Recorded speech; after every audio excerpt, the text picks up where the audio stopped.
Olá, sétimo ano, é muito bom estar podendo ter esse contato com vocês.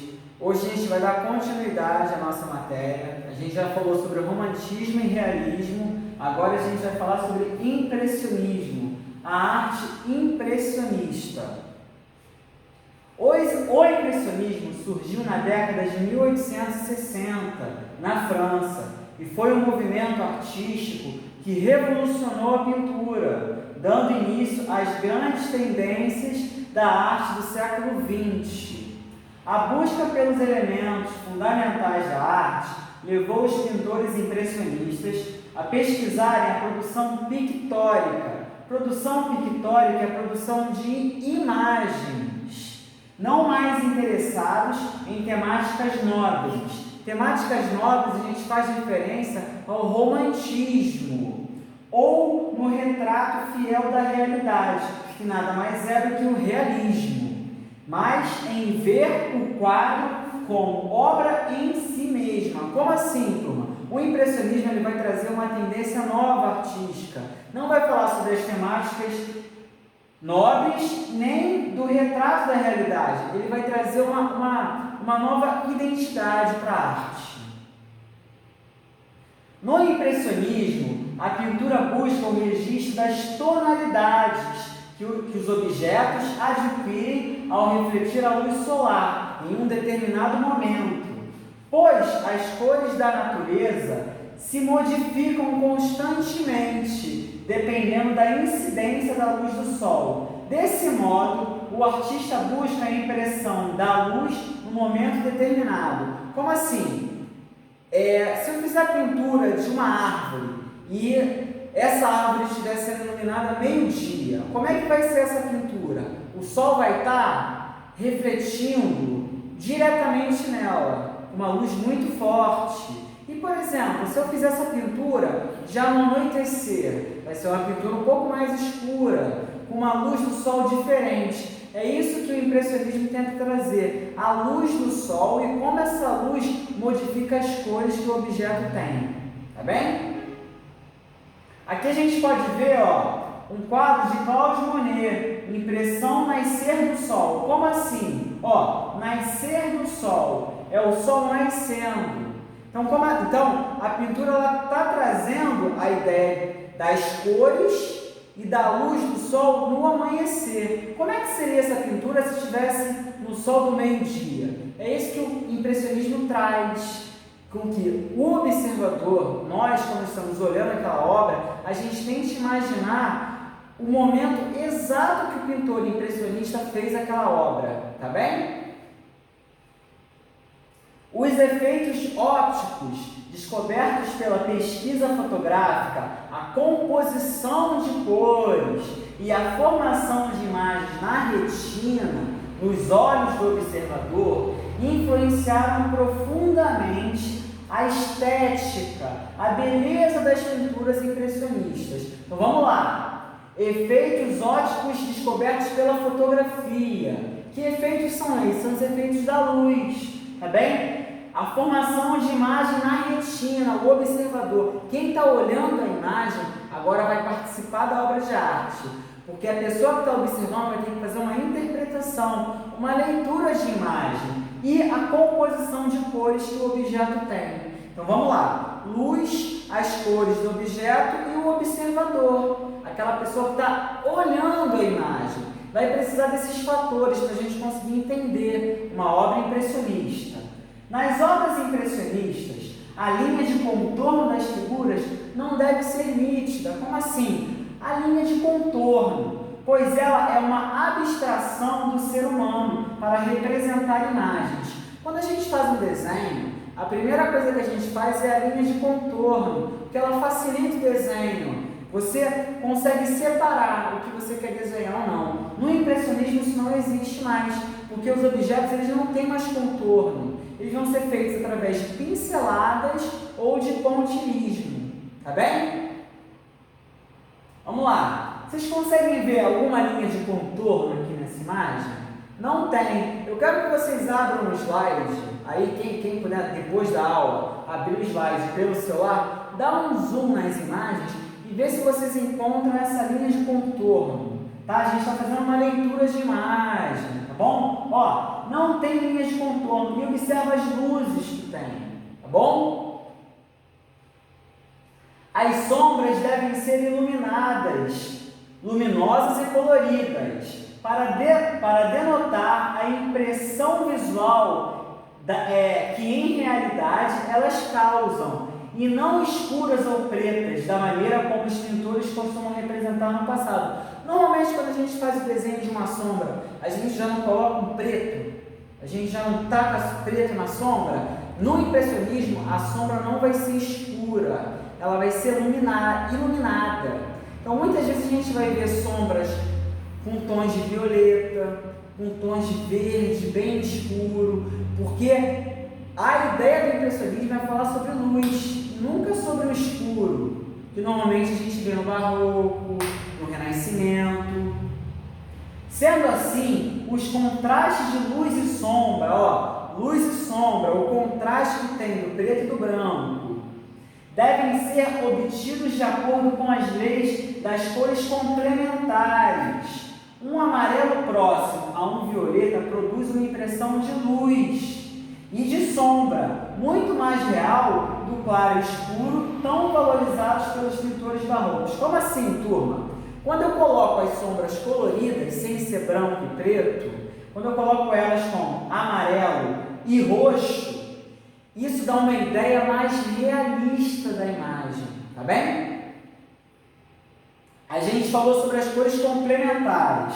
Vamos observar aqui, ó, as cores. A cor complementar nada mais é do que as cores opostas. Por exemplo, ó, a cor oposta ao amarelo é o roxo. A cor oposta ao azul, ó, tá aqui, ó, entre o laranja e o magenta, seria um objeto avermelhado. Entre o verde aqui, ó, tá entre o magenta e o violeta. As cores opostas é o que dá a ideia de contraste mais realista. Como é que a gente consegue ver isso de uma forma melhor? Ó, olha essa ideia de contraste. Ela é muito mais forte do que a ideia do preto e do branco. Ela é muito mais realista. A gente observando isso nessa imagem aqui, ó.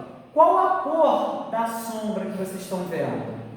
Não um objeto meio violeta, meio roxo, e ele está bem do lado do objeto amarelo. Tá bem? Isso dá uma ideia de uma imagem mais realista, como se a gente conseguisse observar na realidade a cor da sombra. Tá bem? Que ela é sempre iluminada. As cores e tonalidades são puras e dissociadas no quadro em pequenas pinceladas. Dessa forma, não devem ser obtidas pela mistura de tintas na palheta. A palheta é aquele objeto que o pintor faz a mistura de cor aqui na mãozinha dele para ele saber qual cor ele vai colocar no quadro dele, na obra dele. Na palheta. Neste caso, o observador, ao admirar a pintura, combina as várias cores com os próprios olhos. Como assim? A mistura de cor, ela acontece com o observador. Ele vai olhar a pintura e nos olhos dele, ele vai misturar as cores e vai encontrar a cor que o pintor está desejando que ele reconheça. Com os próprios olhos, obtendo assim o resultado final, a partir de um efeito óptico.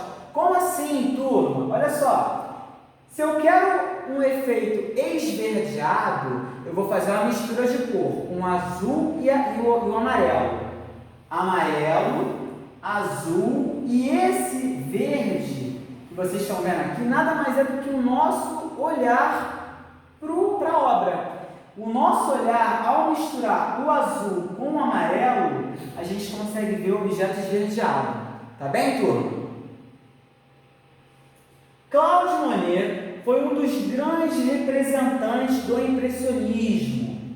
Como pesquisador da luz e seus efeitos, pintou diferentes motivos em diversas horas do dia, diversas obras, estudando a mutação colorida do ambiente com sua luminosidade.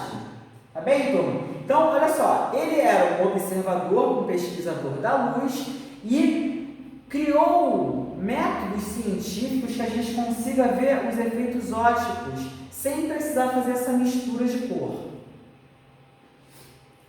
Auguste Renoir foi um pintor impressionista que ganhou maior popularidade e chegou mesmo a ter o reconhecimento da crítica, ainda em vida. Em suas obras, manifestam otimismo, alegria, intensa movimentação da vida parisiense, a vida de Paris, que as pessoas em Paris tinham. No final do século XIX, pintou corpos femininos com formas puras e preferiu composições de personagens do cotidiano, os retratos e as naturezas mortas. Quero que vocês peguem o slide e deem zoom na imagem. Quero que vocês observem a luminosidade, as cores, os efeitos ópticos. Quero que vocês deem bastante zoom e consigam enxergar as pinceladas, os pontilismos das imagens, tá bem? Vamos lá. Dá zoom bastante aqui nessa imagem e observem se tem linhas de contorno, porque isso é uma característica especial do impressionismo. Não há linhas de contorno, tá bem? Edgar Degas tem admiração à valorização do desenho e não apenas da cor, que era a grande paixão do impressionismo, A cor é a grande paixão do impressionismo, a luz. Só que Edgar Degas, ele estava também preocupado no desenho. O que ele vai representar com essa cor e com essa luz? Foi um pintor de poucas paisagens e cenas ao ar livre. Retratava um instante de vida das pessoas, um momento do movimento de corpo ou da expressão de um rosto. Aqui a gente vai ver a obra A Bailarina. A gente vai passar o slide e vai ver. Quero que vocês observem com bastante detalhe se vocês vão encontrar linhas de contorno, tá bem? Não tem linhas de contorno, só a luminosidade. Observe quantos tons de tinta, de cor diferente tem nesse retrato da bailarina. Observe, pega a imagem, dá zoom nela, observa as diferentes tonalidades, tá bem? Tente observar a incidência de luz em cima do objeto, que nesse caso é uma menina, tá bem? Seurat é reconhecido como o mestre do pontilismo. Sua obra mais conhecida é A Tarde de Domingo, na Ilha Grande de Jaté. Vamos lá, eu quero que nessa imagem vocês deem zoom nela quando vocês forem abrir o PowerPoint.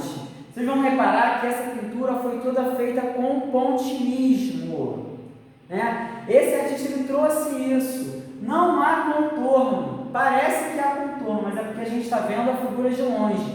Mas se a gente observá-la bem de pertinho, vocês vão ver que ela foi pintada toda com pontilismo. Turma, então é isso. Muito obrigado, tá bem? A gente viu aqui um pouquinho do impressionismo, tá bom?